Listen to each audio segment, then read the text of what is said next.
Filhos queridos, agora, um quarto momento, já fiz em 3. A missa, e eu quero que conheçamos mais, começa desde a chegada, sinal da cruz, a saudação, já expliquei, ato penitencial, o glória nos dias festivos, e aí o padre faz, oremos. Esse oremos, que antes era chamada coleta das intenções, agora é chamada oração do dia. É quando o padre oremos e guarda um silêncio. E todas as pessoas que estão acompanhando presencialmente, ou mesmo pelos meios de comunicação, colocam as suas intenções. É um recolher as intenções.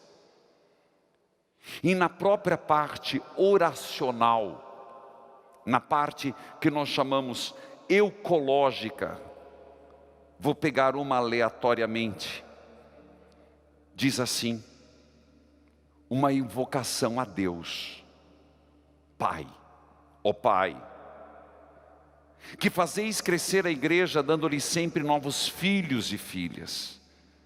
Concedei que por toda a sua vida esses vossos servos e servas sejam fiéis e professem a fé. Por nosso Senhor Jesus Cristo, vosso Filho. A oração é o Pai, por Cristo, no Espírito Santo. Amém. Com essa parte se conclui a parte introdutória da missa. Tem uma introdução. Aí abre-se o primeiro grande rito, o chamado o rito da palavra. E nesse momento, meus irmãos, é uma pena que algumas pessoas se desliguem. É uma pena que as pessoas não entendem. E lembre-se que eu disse, a presença do Cristo, quais são elas e como ela se manifesta numa missa. Só quero lembrar a sua memória, atinar a sua memória. Uma, na Assembleia Constituída. Segunda, na palavra. Terceira, na Eucaristia. Então, em todas as igrejas, é importante você saber que existem 2 mesas. A mesa da palavra e a mesa da Eucaristia. Não é por acaso que se pede para que se celebre bem. E eu sempre digo aqui, meus irmãos, o que eu estou fazendo aqui é fazer você conhecer a Bíblia. Eu não estou dizendo que tem que ser assim. Mas geralmente, esta mesa da palavra, que nós chamamos de ambão, de púlpito, mesa da palavra, é do mesmo material que a mesa eucarística. Mármore, mármore.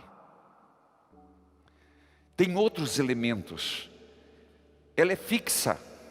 Por que ela é fixa? Porque a palavra de Deus tem consistência. A palavra de Deus, ela vem para ficar. Ela não é móvel. Mas existe um outro, sim. Tanto que o comentário não é feito da mesa da palavra. Porque o comentário não é palavra. Ela é uma monição. Ela é um despertar interesse. Por isso, o outro é um ambão. É algo móvel. Não precisa ser da mesma matéria. Pode ser assim, pode ser uma estante. Na verdade, é mais uma estante do que ambão. É apenas uma munição. Na mesa da palavra, se proclama só o que é palavra. A primeira leitura, o Salmo. O Salmo é proclamado daqui. É claro que nós estamos num tempo em que a gente vai adaptando. Às vezes, aqui nós estamos fazendo na lateral, por uma questão de uso de microfone e esterilizado, porque estamos num tempo em que isso é preciso. Então, para podermos fazer as missas continuarem, o salmo está sendo feito de lá, mas é feito da palavra. A segunda leitura é daqui. O evangelho é daqui. As preces. Na mesa da palavra, como eu disse, se começa com um comentário. O comentário, ele não é obrigatório. Ele é feito e ele tem que ser curto. Existem comentários que são feitos que são quase um sermão. Está errado. Não é para fazer sermão. O sermão fará o padre depois. Não precisa ficar dando grandes explicações. É apenas uma munição. É um chamar atenção para o que vai ouvir. Veja, às vezes se valoriza demais os comentários em detrimento à proclamação da palavra. Depois dessa munição, é feita a primeira leitura nos dias festivos, no domingo. Nas missas feriais é uma leitura só. Feriais é semanais, perdão. Explicando, porque não tem nada de errado. E aqui, meus irmãos, como é importante a pessoa proclamar a palavra. Não é ler, não é gaguejar.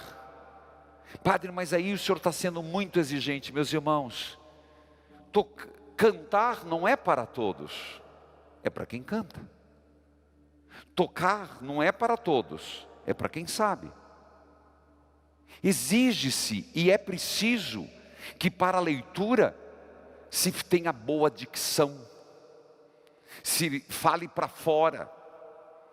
Porque se não está lendo para você, não é uma leitura individual, é uma leitura pública. E a pessoa que lê, ela está exercendo um ministério, um serviço.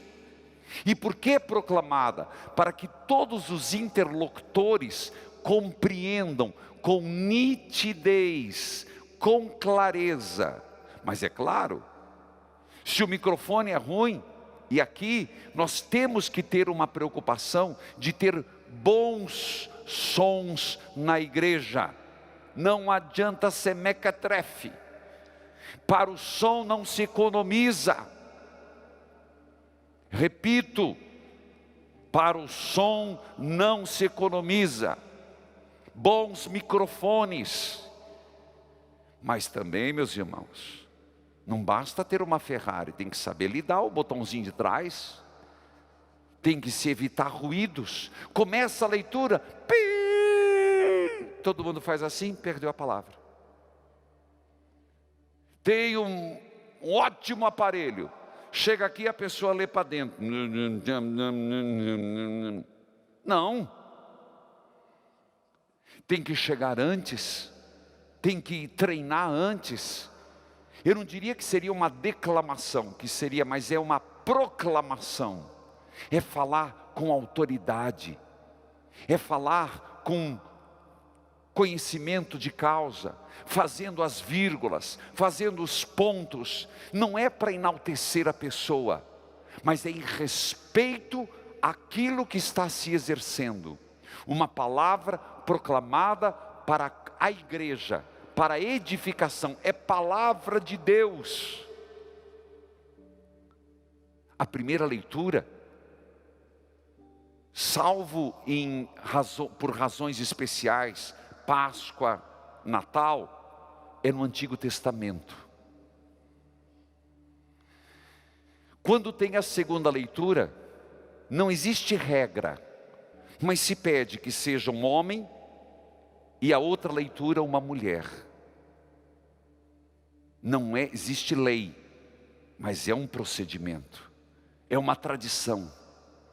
Eu falava da proclamação com autoridade, eu falava da proclamação com conhecimento, sem gaguejar, sem ficar descobrindo as palavras na hora, por respeito a quem escreveu a palavra e por respeito a quem está escutando.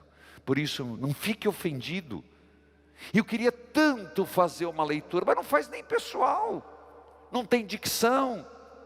Eu queria tanto, eu tenho um sonho de fazer uma leitura. Meus irmãos, existe pessoas para tudo. Existem outros serviços na igreja. Também, exatamente em respeito àquilo que vai ser proclamado, eu não quero ser moralista. Mas não é hora de chamar atenção para o sapato, para a roupa. Não é hora de fazer um desfile, não é hora de chamar atenção para si mesmo. Por que existe vestes na igreja? Por que o padre coloca as vestes? Isso eu vou explicar outro dia. Mas para cada veste tem um sentido. Mas em sentido maior é que eu desapareça, o homem, o Reginaldo e o Cristo apareça em mim, apareça nas vestimentas. Por que nós usamos aqui no santuário? Também, por favor, eu não estou dizendo que tem que ser assim. Eu estou dizendo, porque alguns têm ou uma bata, nós temos uma opa. O que é opa? Esse modelo sem manga. Que exatamente é para dizer, eu estou a serviço de. Eu coloco essa roupa porque aqui eu quero que apareça a voz, a palavra do Senhor. E não a minha roupa, se é feia, se é bonita, se é de marca, se tem brilho, se não tem brilho. O homem, se está de gravata ou não está de gravata, isso é o que menos importa.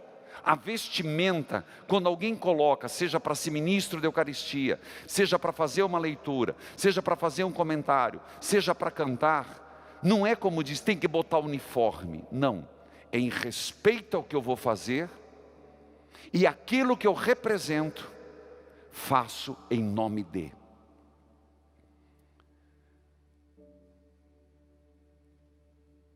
A primeira leitura geralmente é do Antigo Testamento, e ela segue um princípio a partir da escolha do Evangelho. É o Evangelho e se escolhe a primeira leitura. Há tempos atrás havia uma tendência de até mudar a primeira leitura por um artigo. Houve essa tendência na igreja, de um texto, de um livro, de um fato da vida. Mas a igreja é clara, nada substitui a palavra. Ninguém está autorizado a tirar a palavra de Deus para colocar o artigo melhor que seja no mundo, de um teólogo fantástico, nem que seja de um santo, nem que seja de um magistério da igreja maravilhoso. Não, jamais se tira qualquer leitura em substituição a um texto. A palavra de Deus é por excelência. Por isso, não existe modismo. No final, não é palavras do Senhor. Não existe plural, palavras. Existe só uma, palavra do Senhor. Graças a Deus. A palavra, o verbo se fez carne. Não existe como o padre dizer, estas são palavras da salvação. Não existe plural. E aqui não inventemos moda, é palavra do Senhor, é singular. Sei que estou na primeira leitura, mas na próxima quinta vai render mais, porque muito do que eu já falei não repito. E aí falo do Salmo, da segunda leitura, do Evangelho. Foi uma decisão de explicar um pouco a liturgia, partes. Eu acredito que nós precisamos conhecer esses ritos, saber o que podemos e o que não podemos. A criatividade é muito bem-vinda, e até vou explicar momentos de criatividade, mas não existem elementos rituais inegociáveis. Não sei se existe a palavra imexíveis. que nós podemos ter criatividade no momento certo. Devemos trazer à vida o que a comunidade celebra, sim, no momento certo.